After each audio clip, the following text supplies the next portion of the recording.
அனைவருக்கும் வணக்கம். டிஎன்எஸ்டிசி அரசு போக்குவரத்து கழகத்தில் இருக்கக்கூடிய பணி நியமனங்களில் பார்த்தீங்க அப்படின்னாக்கா, நிறைய பேருக்கு கால் லெட்டர் வரல, இன்டர்வியூக்கு என்னுடைய மார்க்கை கூப்பிடல அப்படின்னு சொல்கிறீங்க. அதே மாதிரி மீண்டும் கால் லெட்டர்ஸ் வருமா, எப்போ கூப்பிடுவாங்க அப்படின்னு சொல்லி நிறைய பேர் கேட்குறீங்க. அதே மாதிரி கண்டக்டர் தனியாக, டிரைவர் தனியாக எடுப்பாங்களா ஃப்யூச்சரில் அப்படின்னு கேட்குறீங்க. பாசிபிலிட்டிஸ் இனிமேல் தனித்தனியாக எடுக்கிறதுக்கான பாசிபிலிட்டிஸ் ரொம்ப ரொம்ப கம்மி. மேக்ஸிமம் இதுக்கப்புறம் டிஎன்எஸ்டிசியில் ஆகட்டும், போக்குவரத்தில் போஸ்டிங் போடுறதா இருந்தால் கண்டிப்பாக அந்த மாதிரி எடுக்க தான் வாய்ப்புகள் அதிகம். டிசிசி மெத்தட் படி எடுக்க தான் வாய்ப்புகள் அதிகம். ஸோ அதனால் இன்னொரு லைசன்ஸ் எடுத்து வச்சுக்கிறது ரொம்பவே நல்லது. இதை விட்டால் வேறு ஆப்ஷனும் இல்லை. ஏன்னா எடுக்கிறதுக்கான வாய்ப்புகள் குறைவு தனித்தனியாக எடுக்கிறதுக்கு. அதனால் தனித்தனியாக எடுப்பாங்க அப்படின்னு வெயிட் பண்ணுறதை காட்டிலும் நீங்கள் லைசன்ஸ் எடுத்துடுறது ரொம்பவே பெட்ரு. சரி, ஓகே.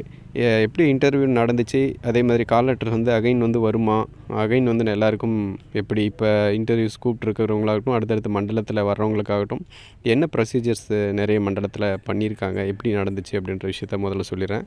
இந்த இன்டர்வியூ ப்ராக்டிக்கலாக பொறுத்தவரை அழைப்பு விடுத்த நபர்களுக்கு முதல்ல போனோடனே சர்டிஃபிகேட் வெரிஃபிகேஷன் தான் பார்த்தாங்க. நிறைய பேர் சர்டிஃபிகேட் இதில் குறிப்பாக பார்த்திங்க அப்படின்னா, சர்டிஃபிகேட் வெரிஃபிகேஷனில் நிறைய பேர் இந்த லைசன்ஸில் அந்த டேட் இருக்குது பார்த்திங்களா, வேலிடிட்டி, அதை பார்த்து அதில் நிறைய பேர் ரிஜெக்ட் ஆகிருக்காங்க. என்ன பண்ணியிருக்காங்க அப்படின்னா, அதில் ரீசன்ட் டைம்ஸில் அதாவது லைசன்ஸ் எடுத்த நபர்களையும் ரிஜெக்ட் பண்ணியிருக்காங்க. அதே மாதிரி எக்ஸ்பிரி இதனாலையும் ரிஜெக்ட் பண்ணியிருக்காங்க. ஸோ அதனால் கண்டிப்பான முறையில் லைசன்ஸ் எடுத்து எக்ஸ்பீரியன்ஸ் ரொம்பவே பார்க்குறாங்க. அதனால் நிறைய பேர் ரிஜெக்ட் ஆகிருக்காங்க அப்படின்றது ஒன்று. அதே மாதிரி ஃபிட்னஸ் சர்டிஃபிகேட்டும் பார்க்குறாங்க. அதுக்கப்புறம் ஐ ஃபிட்னஸ்ஸு அதுலேயும் பார்க்குறாங்க. அது இல்லாதவங்களுக்கும் ரிஜெக்ட் பண்ணியிருக்காங்க.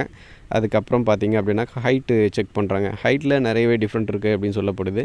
ஹைட்டை பொறுத்தவரை பார்க்கும்போது இப்போ நீங்கள் நார்மலாக எடுக்கிற ஹைட்டுக்கும் அங்கே இருக்கக்கூடிய ஹைட்டுக்கும் 2 சென்டிமீட்டர் டிஃப்ரெண்ட் வருது. ஃபார் எக்ஸாம்பிள் இங்கே இருக்கிற ஹைட்டை விட ஒரு 2 சென்டிமீட்டர் கொஞ்சம் கம்மியாக தான் காட்டும். அது கொஞ்சம் பார்த்துக்குங்க. ஸோ இந்த பேசிஸில் தான் அங்கே இதெல்லாம் எடுத்துகிட்ருக்காங்க, அப்டேட்டெல்லாம் நடந்துகிட்ருக்கு. ஸோ அதனால் கூடிய விரைவில் பார்த்திங்க அப்படின்னாக்கா செகண்ட் லிஸ்ட் வர்றதுக்கான வாய்ப்புகளும் இருக்குது. இப்போ ஒவ்வொரு மண்டலத்துலையும் பார்த்திங்க அப்படின்னாக்கா 1:3 ரேஷியோவில் கூப்பிட்றாங்க. ஒரு போஸ்டிங்க்கு 3 பேர் வீதம் அழைப்பு விடுக்கிறாங்க. அந்த கால் லெட்டர்ஸில் அப்படி தான் வரும். அப்படி வந்ததுக்கப்புறம் அவங்கள செலக்ட் பண்ணும்போது இவ்வளோ இஷ்யூஸ் இருக்குது. நிறைய பேர் எக்கச்சக்கமான பேர் ரிஜெக்ட் ஆகிருக்காங்க என்பது குறிப்பிடத்தக்க விஷயம். அதே மாதிரி இந்த டிரைவிங் ஓட்டி காட்டுறதுலையும் பார்த்திங்க அப்படின்னா கண்டிப்பான முறையில் பெரிய அளவில் ஸ்ட்ரிக்டாலாம் பார்க்கல. நேராக அந்த பேருந்து இயக்கிறதுலேயே நிறைய பேர் ரொம்ப தடுமாறுறாங்க. அது BS3 வாகனம். பட் இருந்தாலும் அதை இயக்க ரொம்ப கொஞ்சம் இதாக இருந்துச்சு.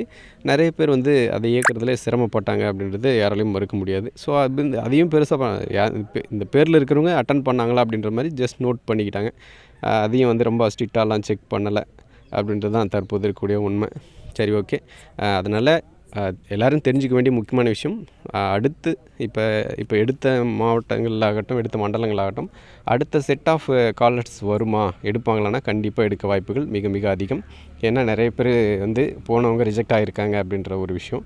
அதை பேஸ் பண்ணி கண்டிப்பாக மீண்டும் கூப்பிட்றதுக்கான வாய்ப்பு இருக்குது. இன்னொரு அட்வைஸ் என்ன அப்படின்னாக்கா, எல்லோரும் தயவு செஞ்சு அந்த டிசிசி மெத்தட் படி ரெடி ஆகிக்கோங்க. ஏன்னா ஒரு லைசன்ஸ் வச்சு ஒன்றும் பண்ண முடியாது. தனியாக எடுப்பாங்களா அப்படின்னு சொல்லி எதிர்பார்க்குறதும் வேஸ்ட் ஆஃப் டைம் தான். ஏன்னா ஃப்யூச்சர்லலாம் இந்த மாதிரி சேர்ந்து எடுக்கிறதுக்கான வாய்ப்புகள் தான் அதிகம். ஸோ இதுதான் இப்போதைக்கு அப்டேட். மேலும் புதிய அப்டேட் மற்றும் புதிய தகவல்களோடு அடுத்தடுத்த வீடியோக்குள்ளே சந்திக்கிறேன். நன்றி.